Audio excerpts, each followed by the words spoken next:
আমার তরফ থেকে সকল দাদা ভাইদের জানাই শুভ রাখি পূর্ণিমা। যারা আমার ভ্লগ দেখো তারা এতক্ষণে জানাই যে এই দুটো যন্ত্র আমার কে হয়।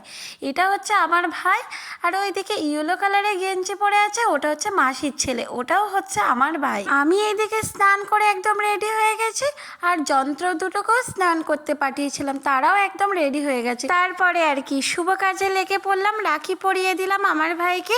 ভাইকে এখানে দুটো রাখি পরিয়েছি, কারণ একটা হচ্ছে আমার তরফ থেকে আর একটা হচ্ছে দিদি ভাইয়ের তরফ থেকে। দিদি ভাই রাখি পূর্ণিমার আগের দিন বাড়ি চলে গেছে, সেটা তোমরা যারা ভিডিও দেখেছো তারা অবশ্যই জানো।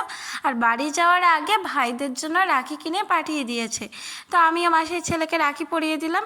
তারপরে এখানে প্রণাম করা নিয়ে একটু মারপিট চলছিল। আমি দুজনের জন্য দুটো টি শার্ট এনেছিলাম, সেই দুটোই ওদের হাতে ধরিয়ে দিলাম। আর আগের দিন যেহেতু রিচ খাবার হয়েছে, তারপরের দিন একটু পাতলা খাবারই ছিল, যেমন ডাল, আলু সিদ্ধ, চিকেন কষা আর মটন কষা। তাহলে চল টাটা।